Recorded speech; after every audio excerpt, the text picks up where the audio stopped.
Today, on It Takes a Killer, the brutal murder of a recent widow inside his North Dakota home. Law enforcement quickly uncovers surveillance video and eyewitnesses, which reveal the homicide to be the desperate plan of a person almost too close for suspicion.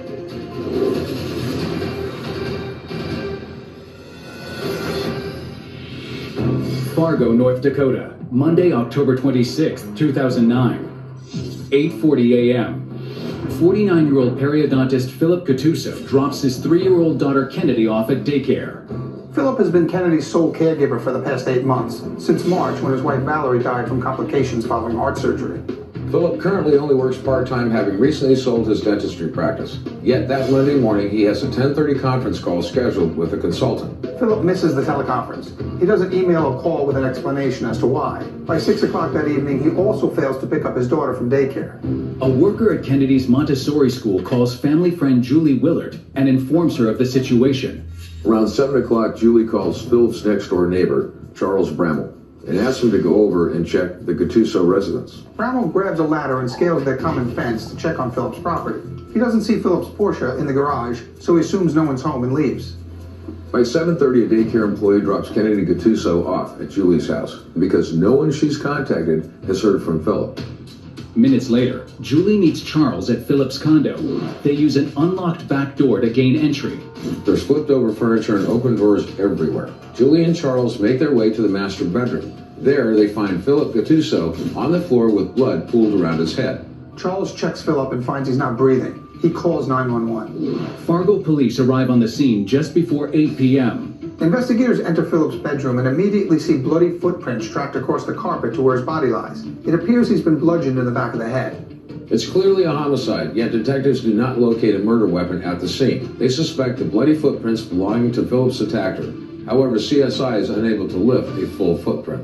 Detective Paul Lease takes note of blood spots on the bedroom floor and walls, a broken closet door, and a shattered mirror and lamp. It appears Gattuso struggled with his attacker before he was overpowered. As officers spread throughout the condo, they find indications of theft. In the basement, Detective Lee spots an empty box for a new computer and a Panasonic camera box that's also empty. The items appear to have been stolen. Empty money bands on the floor in Philip's work area suggest money had been stolen as well. However, there are no signs of forced entry. All of the doors and windows are locked, except for the door leading to the garage. Philip's 1999 Porsche Boxster is missing. A vehicle records check reveals that the convertible is the only Boxster in Cass County. It should be easy to spot. Detectives make finding the car a top priority. Law enforcement spends the next 24 hours gathering evidence from the condo. Looking into robbery as the primary motive behind the murder, police contact Philip Gattuso's brother, Roy, for information. Roy tells investigators that, aside from the Porsche, Philip wasn't flashy and didn't wear real expensive jewelry, though it was common for him to keep several $1,000s of cash at home. He can't think of anyone who would want his brother dead. On Tuesday afternoon, October 27th, police speak with Philip's mother-in-law, Sharon Kirkpatrick, who's been mentioned as a potential guardian for Kennedy. Sharon explains that she, her husband Gene, and their other daughter Reagan are already en route to Fargo to discuss custody of Kennedy with Roy Gattuso and Cass County Social Services the following day. Reagan Kirkpatrick is subsequently granted temporary custody and allowed to bring Kennedy back to Oklahoma.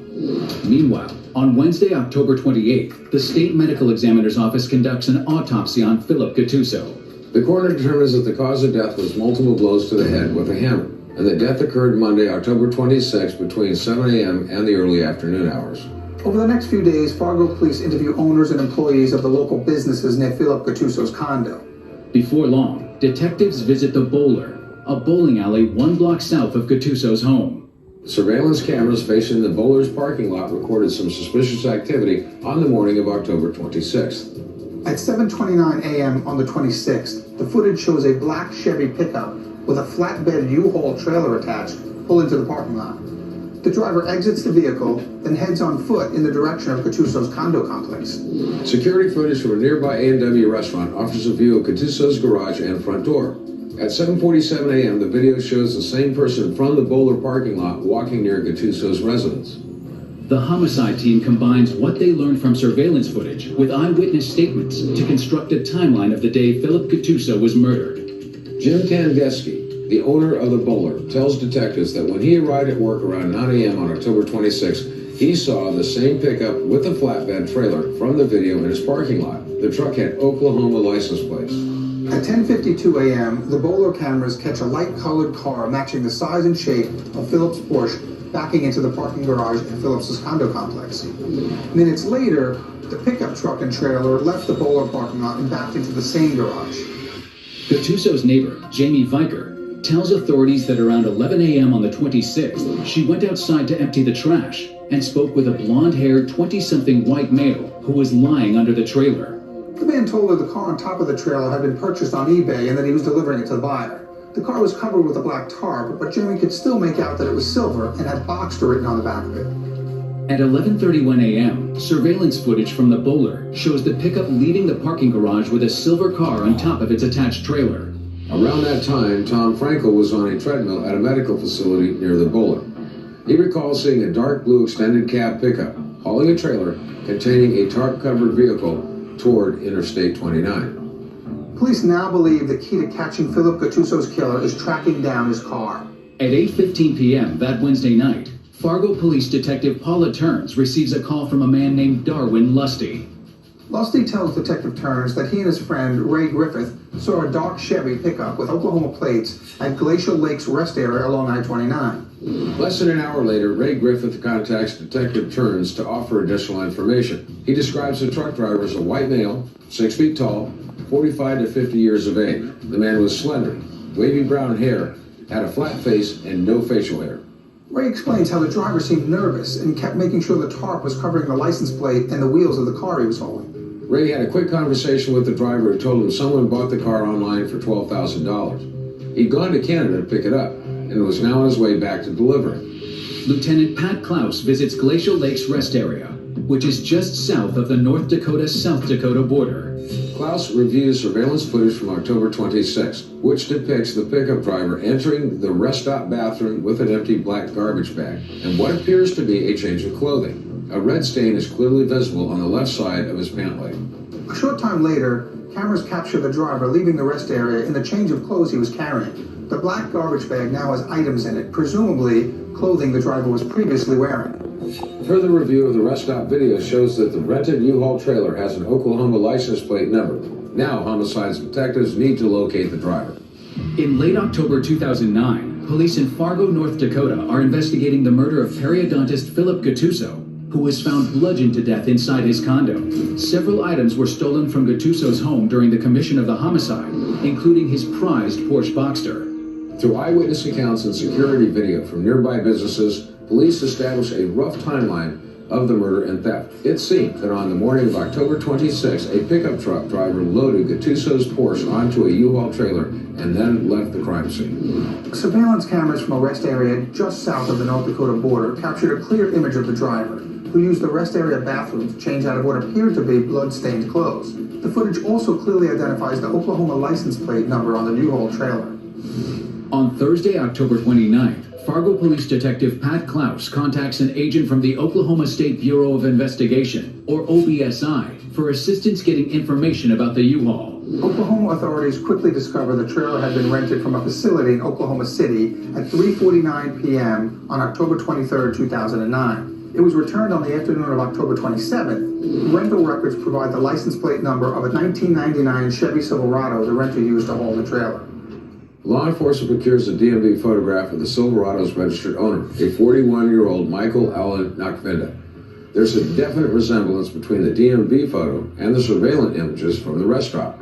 Early Saturday morning, October 31st, Fargo police issue a warrant for Nakvinda's arrest. Oklahoma City, Oklahoma.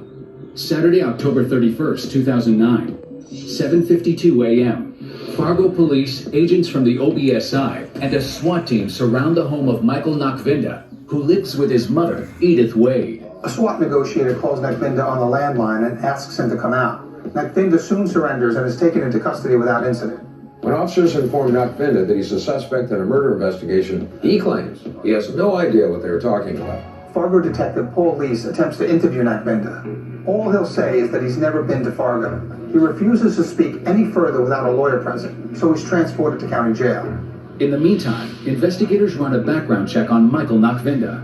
Nakvinda has a criminal history dating back over 20 years. Police are puzzled by how the violent ex-con has zero connection to Philip Gattuso. It doesn't make sense that he traveled 1,000 miles to specifically burglarize Gattuso's home, steal his car, and most importantly, kill Gattuso himself, of all people.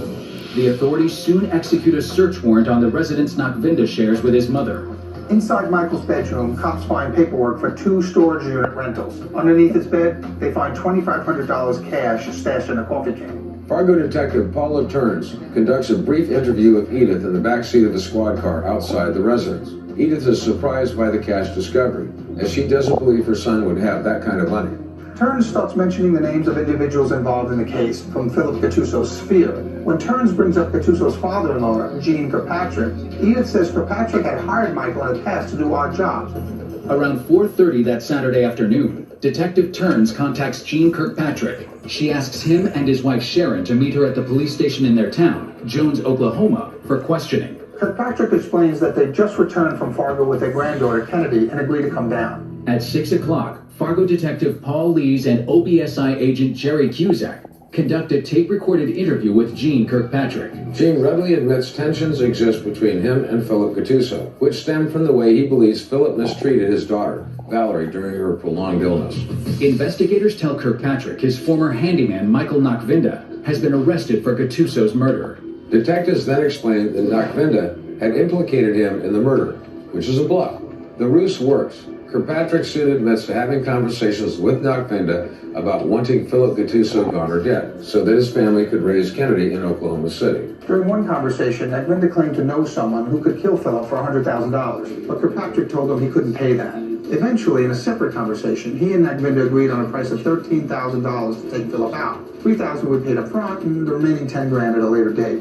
According to Kirkpatrick, before he took a trip to Fargo in September 2009, Nakvinda gave him a video camera and instructed him to film Gattuso's home for reconnaissance, which he did. Kirkpatrick further admits that he told Nakvinda that Gattuso had no work appointments on his calendar for Monday, October 26, 2009, which ended up being the day Gattuso was killed. Still, Kirkpatrick maintains that he never gave his handyman the green light to follow through with the murder for hire.